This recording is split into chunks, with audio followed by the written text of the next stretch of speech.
This is Al Brooks. Thank you for watching the Brooks Trading course. This is the third of 3 videos on the market cycle. I talked about the first set of definitions in the last video. In this video, I'll be talking a little bit about pullbacks. Next, I'll move on to trading ranges.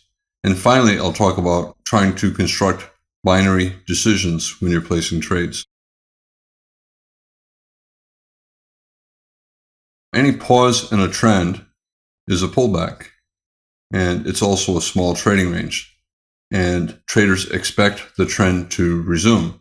If the pullback grows to 20 or more bars, traders start to wonder if the trend will resume or reverse. And at that point, I stop using the term pullback, and instead I switch to the term trading range. Here we got a bull breakout above a wedge bull flag, nested wedge, 1, 2, 3, 1, 2, 2, or 3. Pretty good bull breakout, and then we got a pullback here, a pause in the trend. When you see this, chances are this breakout's strong enough for at least a second leg up. So this pause is probably a pullback. Pullback means I expect the trend to resume. So anytime a bar in a trend falls below the low of the prior bar, it's a pullback. We're rallying again here. We got a bar here. This bar traded below its low. This is a pullback. And the pullback pulled back further to a second leg down. Bear bar, bull bar, and then second leg down. These are pullbacks and bull trends. And I say pullback because the odds are the bull trend will continue. Small wedge, a bear bar, a doji, a bear bar, a bull bar. First leg is here, second leg here, and then third leg ended with this bull reversal bar. This is actually the start of the pullback, even though the bull trend continued higher on this bar. And that's very common, that pullbacks begin before the trend ends. Is this high part of this bull trend? Yes. Is this high part of the pullback that began with this bar? Yes. When I look at this chart, at this point, I assume the pullback began here and that this high is part of the pullback and not part of the bull trend.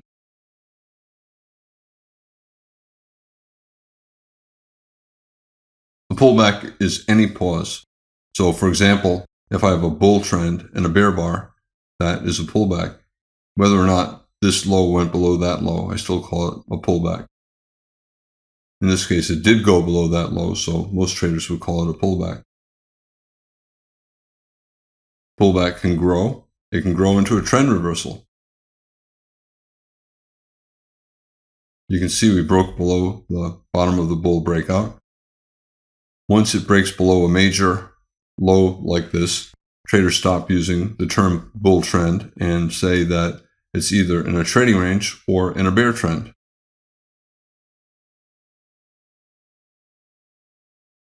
I want to say one other thing about this slide.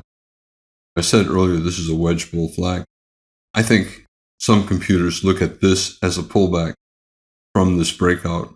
Even though this went to a new low, I still, when I look at this, think that this looks like a weaker bear trend than this does a strong bull trend. I tend to look at this as a pullback from this bull breakout, even though the pullback fell below the bottom of the breakout. In a bear trend, typical definition of a pullback is a bar going above the high of the prior bar. So this is the first pullback.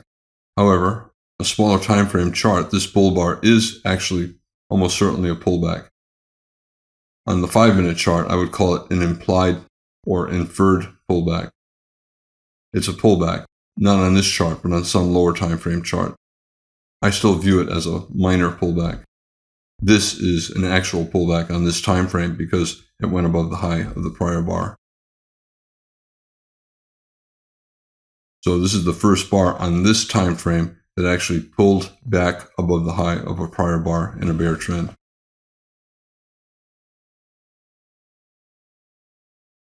Talked about this a minute ago. Even though this bear channel fell below the bottom of this bull breakout, I still think of this as a pullback from this breakout. And I'm going to look to buy a reversal up. I might not buy above the doji bar, but I might buy above this bull bar or wait for that bull bar to close or buy below this bar. A lot of bulls would buy above this wedge nested wedge, 1, 2, 3, small wedge inside of what appears to be a bigger wedge, 1, 2, and then 3.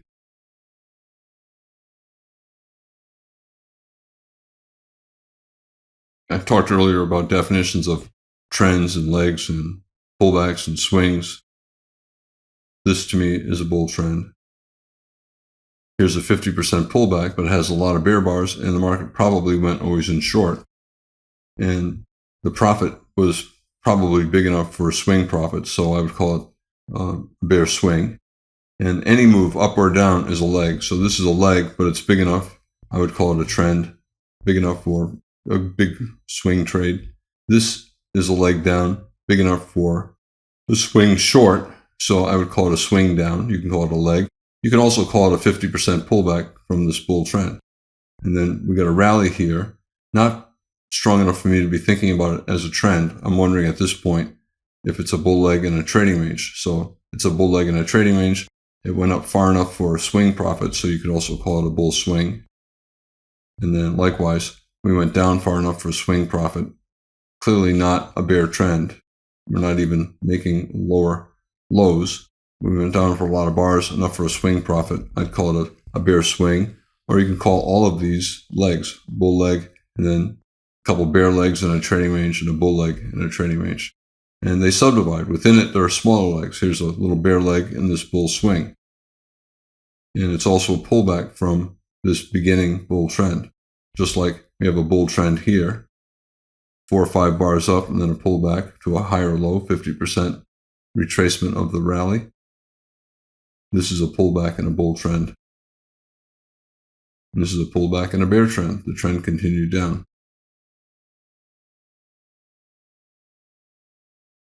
Now I'm going to talk a little bit about trading ranges.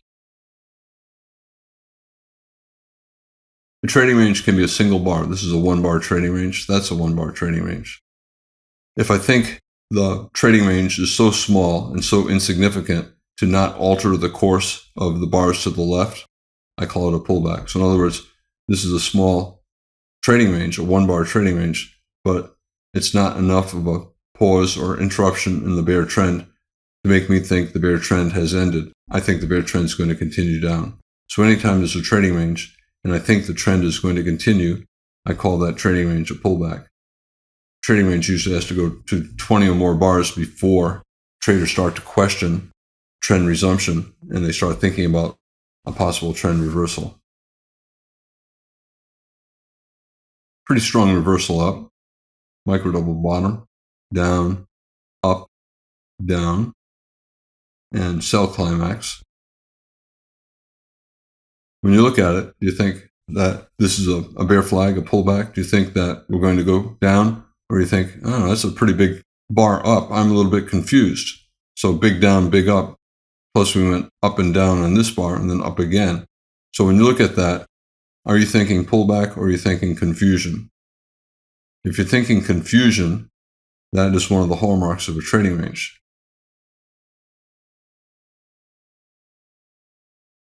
Now we have 3 bull bars, 1, 2, 3, closing on their highs. Do you think this is a pullback and that the bear trend will resume down? Or are you saying that's a lot of buying pressure after a sell climax? Probably the market is more likely to go sideways or even up than it is to go down. Bears want more information before they'll sell again, and therefore the trading range will probably grow to more bars. After about 20 bars, the bulls and bears become just about equally balanced. The market's neutral, and then it's in breakout mode. 50% of the time, the first breakout fails, like here. We have a triangle or a tight trading range. We have a bull breakout that fails. And ultimately, a breakout up or down, 50% chance it'll be up, 50% chance it'll be down. But after about 20, 30, 40 bars, the probability of trend resumption down becomes the same as the probability for trend reversal up. I talk all the time about the market cycle. The reason I do is because I trade each part of the cycle differently, so they each offer different trading opportunities. You can enter on pretty much any bar on any chart. A lot of websites make it sound like you have to wait for this perfect entry or this perfect trade. There is no perfect trade. There is no perfect entry. Institutions are trading on every bar. Every one of these bars has a lot of volume. And waiting for the perfect setup is nonsense. Waiting for a good setup is good, but the reality is institutions are buying and institutions are selling all day long on every bar, and the volume is big on every bar, on every chart. And the purpose of this course is to try to give you ways to get in. You know the market is going up or going down or going sideways, and you're trying to figure out how to get in. So I talk a lot, especially in the second half of the course, on how to trade. I talk a lot about how to get into the market, and then once you're in, how to manage. Markets always have scary stuff going on, like this and like that. And, the market crashes every day. If this is a 1 minute chart or a 5 minute chart, it's a crash. If this was a monthly chart and you saw that, you say, yeah, that's a crash. Well, crashes are really common on smaller time frame charts, and they really do not mean anything. And a lot of times they're just legs inside of trading ranges. Every chart can be made of breakouts, channels, and trading ranges, and I trade each part differently. And it's important for me to look at a chart and be able to figure out what the market is doing right now. And that determines how I trade. So when I see this or this, am I buying? No, it's a strong bear breakout. I'm only going to sell. Only about 10% of the bars on a chart are in a strong breakout. And 90% of the bars on every chart are either in a trading range or in a channel. Here we got a bull breakout. I'm only interested in buying at that point. And then this is a trading range. In fact, the entire chart is a trading range. And once it's clearly in a trading range, I tend to switch to limit order trading, buying below bars and scalping, selling above bars and scalping. This is still a bull channel. We're getting higher lows and higher highs, but it's also in a trading range. I mentioned that a lot of times it's easier to make decisions if you structure the decision as a binary decision. Binary means two. You want to give yourself just two choices.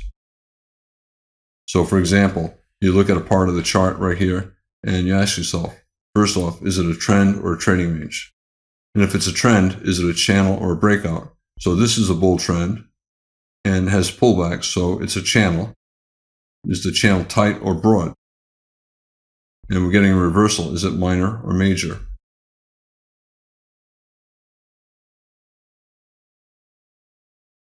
Bull bars, but not great follow through after bull bars. Where are the consecutive big bull trend bars? That makes this more likely a bull leg and what will end up as a trading range. There's disappointment after every bull bar, bear bar, trying to break out, disappointing, trying to break out, disappointing. And we have a lot of bear bars in this rally, closing on the low, decent sized bodies closing on their lows. So this is probably a bull leg and what will end up as a trading range. Breakouts are followed by pullbacks almost immediately. Some of the pullbacks are lasting 4 or 5 bars. Bears are making money selling above bars. So sell above this bar, sell more higher, gets back to this point. They get out break even on their first entry and a profit on their second entry. So it's stair stepping up. Sell this high, sell more higher. It gets back to that first entry, buy break even at your first entry and with a profit on your second. A lot of bear bars, a lot of overlap, so it's a stair type channel. Limit order bears are making money. So this is probably a bull leg in what will soon become a trading range. So it's a bull channel, but probably not going to last much longer before it converts into a trading range.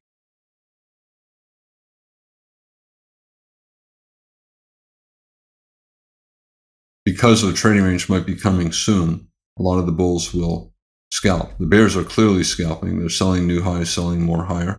Or instead of selling new highs, they simply sell higher and then buy back at the breakout point.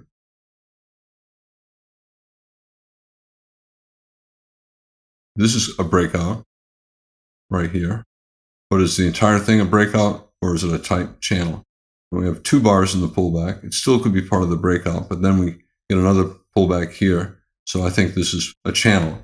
Is it tight or broad? it's fairly tight. Pullback just 1 bar, pullback just a couple bars. I only want to buy. Look at this low, look at that high. The gap is open. Look at this low, look at that high. Gap is open. So we're still getting open gaps, and pullback's only a couple bars. So a tight bull channel. If you draw a line below and a line above, the lines are both fairly close together. So tight bull channel. It's a breakout on a higher time frame. I'm only looking to buy. Same thing with this bear trend. Bear trend, lower lows, lower highs. And the pullbacks, 1 bar, 1 bar, 3 bars, 3 bars. And the channel, if I were to draw lines, it would be fairly tight. Yes, we're overlapping. It's stair-stepping down, and bulls are making money. So they buy this low and try to scalp out. But the channel is very tight. In general, when it's tight like this, I'd rather only be selling, and usually I try to sell about halfway up. So here's a bear leg. When it gets around halfway up, I sell. If you cannot tell if the channel is broad or tight, assume that it's tight and only trade in the direction of the trend. So bear trend, you only want to sell. Reversals. We have a couple legs down and we are reversing up. Is this a major or minor reversal? Is it going to be a major reversal into a bull trend or a minor reversal into a bear flag or a trading range?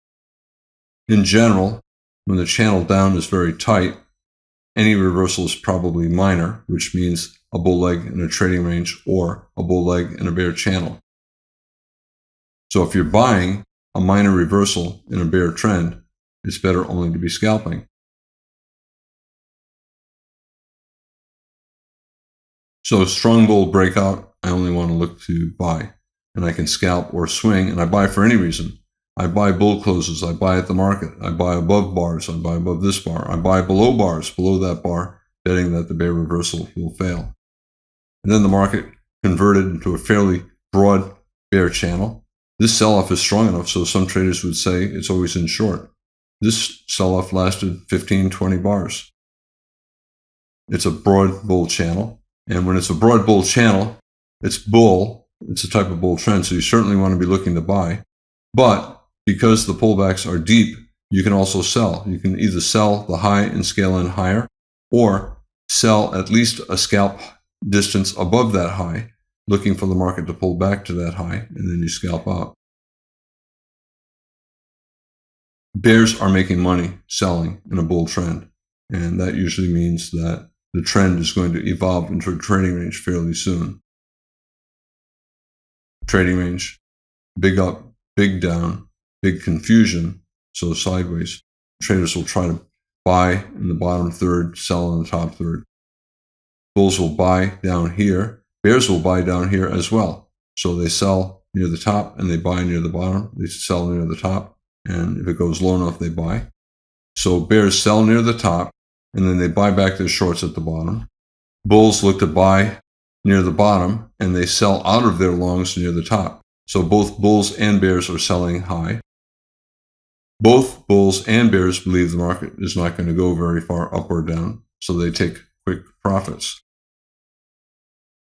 When a trading range is this tight and the bars are this small, there's no profit potential, not even with limit orders. And I think traders should not trade in a very tight range like that. In this video, I talked more about pullbacks, and then I talked about definitions within a trading range, legs, swings, pullbacks. And finally, I talked about trying to create binary decisions. When you're deciding how to trade, it's good to be able to quickly decide, is it a breakout? I only want to buy. Is it a tight channel, tight bull channel? I only want to buy. Is it a tight bear channel? I only want to sell. Is it a broad channel? I can buy and sell. Or is it a trading range? I can buy and sell. This is Al Brooks. Thank you for watching the Brooks Trading Course. This is the third of 3 videos on the market cycle.